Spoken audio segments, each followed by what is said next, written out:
Akkam jirtu barattoota, egaa yeroo darbe waa'ee boqonnaa tokko jalatti waa'ee wixinee jalqabnee turre. Wixinee bakka lamatti qooduudhaan wixinee saffisaan hojjetamuu fi wixinee suuta qo'annaadhaan hojjetamu jennee bal'inaan waliin ilaallee turre. Har'a kan jalqabnu immoo tokko tuqaa lama furtuu meejarii fi maayinarii kan jedhudha. Barattootni chaanaalii kanaaf haara taatan chaanaalii kana sabskiraayib gochuun hin dagatinaa. Furtuu meejarii fi maayinarii yoo ilaallu furtuun muuziqaa meejarii fi maayinarii adda baasanii beekuun dandeettii muuziqaa isa bu'uuraati. Muuziqaa beekna jechuudhaaf maaltu nu barbaachisa jechuudha. Furtuu muuziqaa meejarii fi maayinarii adda baasanii beekuudha jechuudha. Kan adda baasanii beekuun isa bu'uuraati. Muuziqeessaan yookiin namni muuziqaa qindeessu yookiin taphatu tokko muuziqaa sirrii ta'e uumuuf garaagarummaa furtuuwwan lamaan gidduu jiru adda baasuun barbaachisaadha. Muuziqeessaan tokko yookiin namni muuziqaa qindeessu tokko muuziqaa bareedaa ta'e kan namatti tolu hojjechuudhaaf maal baruutu isa barbaachisa jechuudha. Garaagarummaa furtuu meejarii fi furtuu maayinarii kana adda baasee beekuun isa barbaachisaa yookiin isa guddaadha jechuudha. Kana osoo hin beekin muuziqaa bareedaa tokko hojjechuun hin danda'amu jechuudha.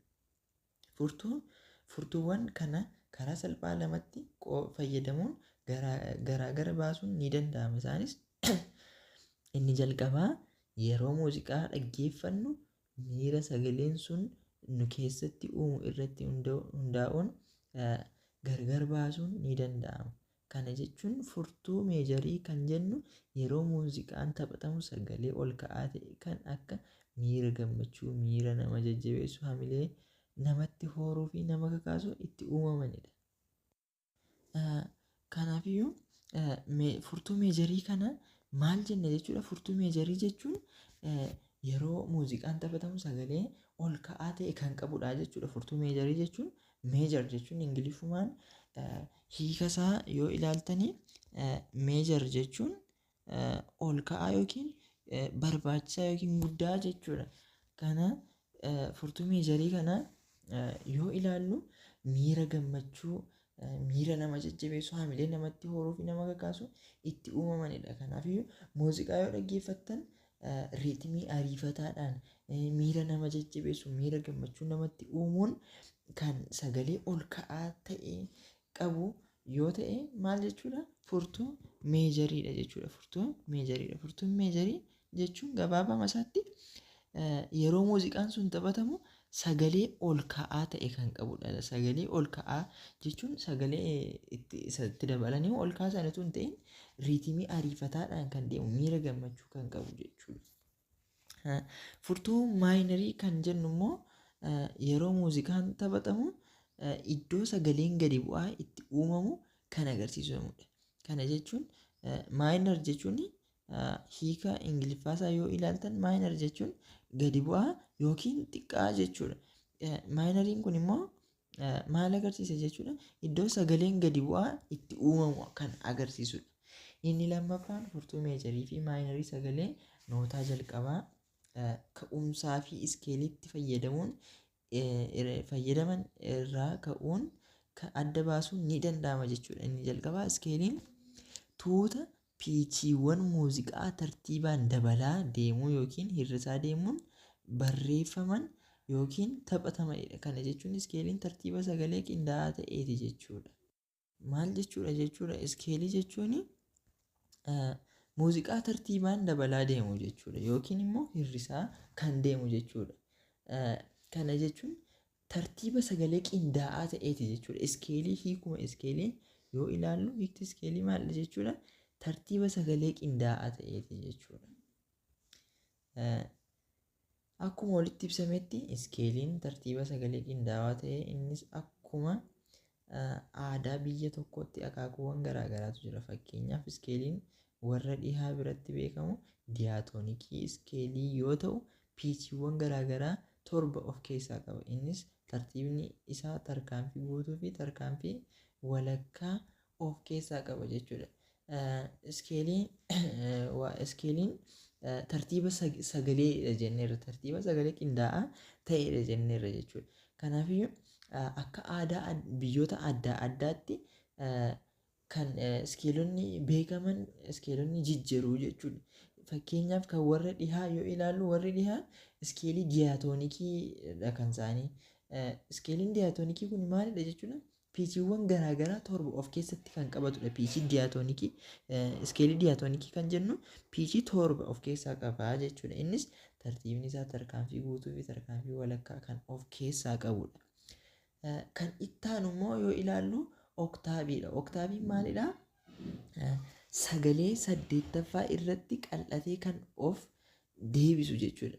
Furtuu piyaanoo akka fakkeenyaatti yoo fudhanne fageenyi furtuu adii fi gurraacha gidduu jiru tarkaanfii walakkaa yookiin seemitoon yoo ta'u, fageenyi furtuu adii lama gidduu jiru tarkaanfii guutuu yookiin toon yoo ta'u, furtuu adii walitti aanan a lamaan ba ca e fi fa gidduutti jiru garuu tarkaanfii walakkaadha. Kana jechuun maal jechuudha? Furtuu adii fi gurraacha gidduu kan jiru kun maalidha? Tarkaanfii walakkaa yoo jennu, furtuu adii lama gidduu kan jiru immoo maal jechuudha? Tarkaanfii guutuudha. Fakkeenyaaf fakkii isaarraa yoo ilaalle fakkeenya kana yoo ilaalle fakkii kanarraa tarkaanfii walakkaa kan jennu isa kamdha jechuudha. Fakkeenyaaf asitti yoo ilaaltan gurraachi as jira. Asii itti fufee jira. Asii fageenya isaa ilaala. Fageenya gurraacha kana lamaan gidduu jiru. Inni kun gurraachi kun walitti dhiyoodha. Garuu as gidduu yoo ilaaltan bakka kana gurraachi tokko hin jiru jechuudha. Asis akkasuma hin jiru. Kanaafiyyuu bakki kun maal jedhama jechuudha? Tarkaanfii walakkaa jennaa jechuudha. As gurraachi tokko as jiraachuu kan malee hin jiru. Asis kan jiraachuu malee hin jiru. Bakka kanaa dhibuu isaatti maal jenna jechuudha? Tarkaanfii walakkaa jennaa jechuudha. Warri kun maqaan isaanii kiiboordiirra yoo ilaaltan a, ba, ca, da, e oktaabii qaba. Fakkeenyaaf asii caarraa ka'ee caa kanarraa ka'ee dhufee hanga as baan jira. Hanga baa kanaatti maal jedhama? Oktaabii tokkodha jechuudha. Warri kun oktaabii tokko jedhamuun beekamu.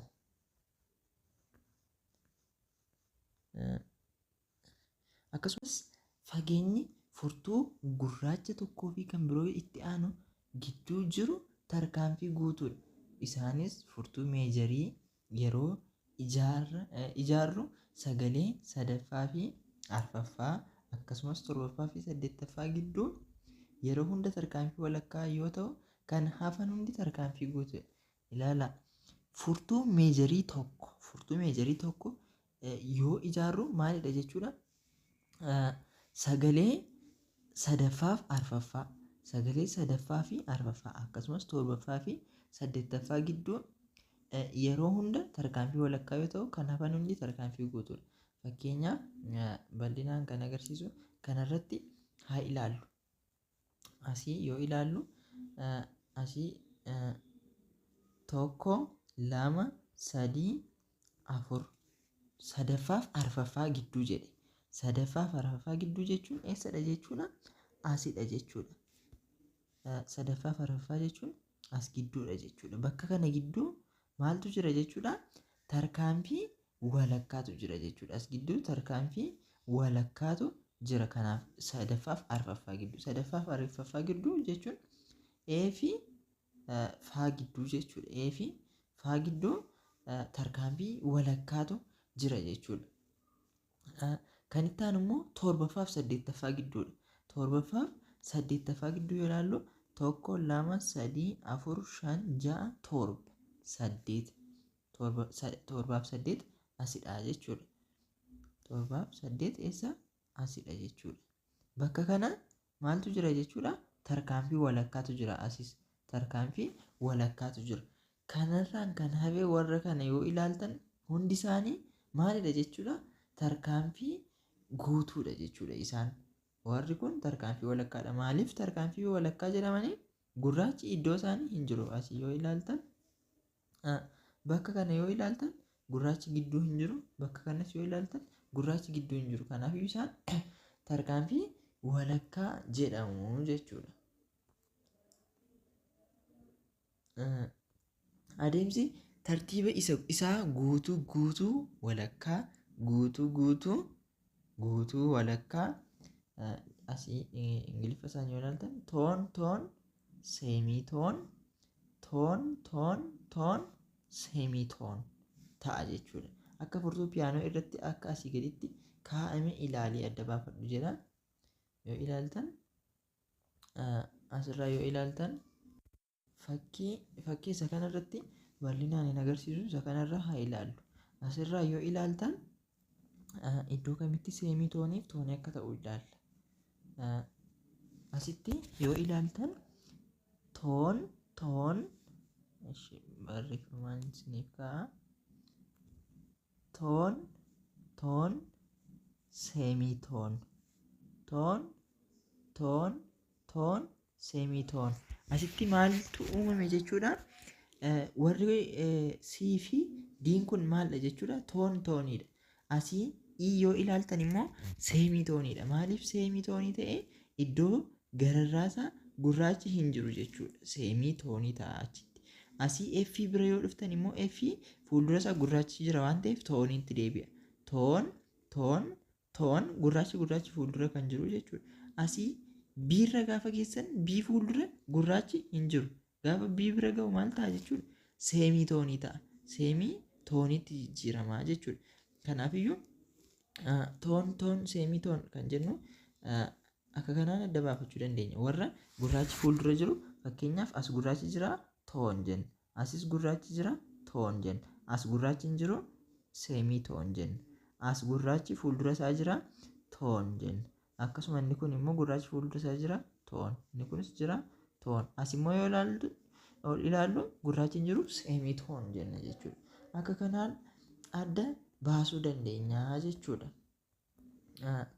Kan itti aanu fakkeenyaaf iskeeliin A meejarii A, A, B, C sharp, D, E, F sharp, G sharp, A ta'a.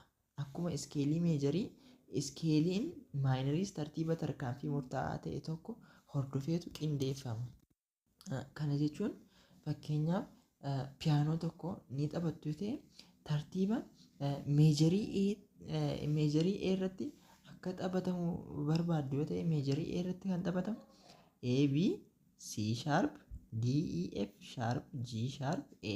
Kana jechuun piyaanoo kanarratti yoo ilaalle fakkeenyaaf kan A taphanne yoo ta'e A'n eessa jira? Asidha. A kana taphanne yoo ta'e iddoo nun tuquu qabnu meejarii A irratti taphanna taanaan iddoo nun tuquu qabnu A isa adii kana B akkasuma itti aanee C sharpii kana taphannaa jechuudha. Itti fufnee isa kaan bira dabarree E bira dhufnaa itti fufnee E itti fufnee F G sharp jennaa jechuudha. Itti fufnee asii E kan tuqnee itti fufee jira jechuudha. Akka kana gabaabaa miti kun itti fufee asiin itti fufee jira jechuudha. Asirraa gabaabsee nuuf kaa'e malee.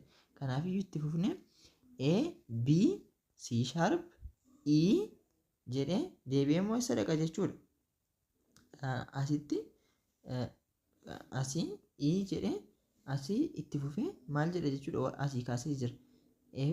F sharp, G sharp deebi'ee immoo eessa dhaqa jechuudha.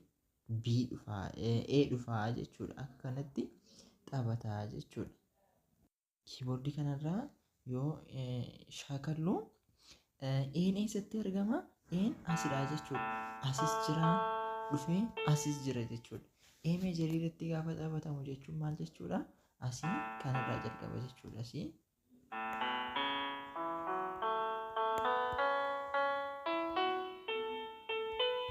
isa kanadha jechuudha. Kana isa kana warri kun A, B, C sharp, E, F sharp, G sharp, A itti deebi'aa jechuudha. A jedhee ammas immoo A, B, C sharp, E, F sharp, G sharp, A itti deebi'aa jechuudha. Akka kanaan yoo irra deebinee taphanne ilaalaa sagalee amma fakkeenyaaf iddoo biraa yoon tuqu sagaleen isaa dhaggeeffadhaa.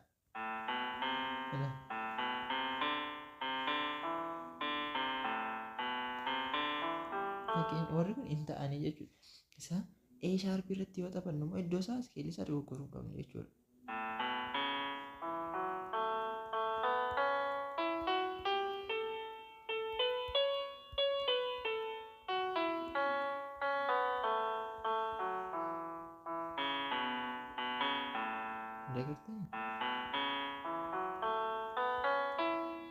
Amma yoon dogoggoru sagaleen iddoo biraa yoon tuqu sagalee kan biraa sinitti uuma hin beekamaa jechuudha. Akkasumaan yaada keessanitti hin beekama.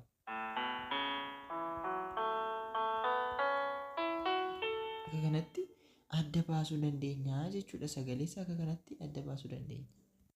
Akka kanaan guutuu walakkaa guutuu jennee adda baasuu dandeenya jechuudha. Tarkaanfiiwwan guutuu fi walakkaa sagalee nootaa jalqabaa yookiin ka'umsaa irratti hundaa'uun bifa garaagaraatiin yeroo tartiibeffaman iskeelii meejarii fi maayinarii muuziqaa kan miira addaa sagalee jabaa fi laafaa qabu.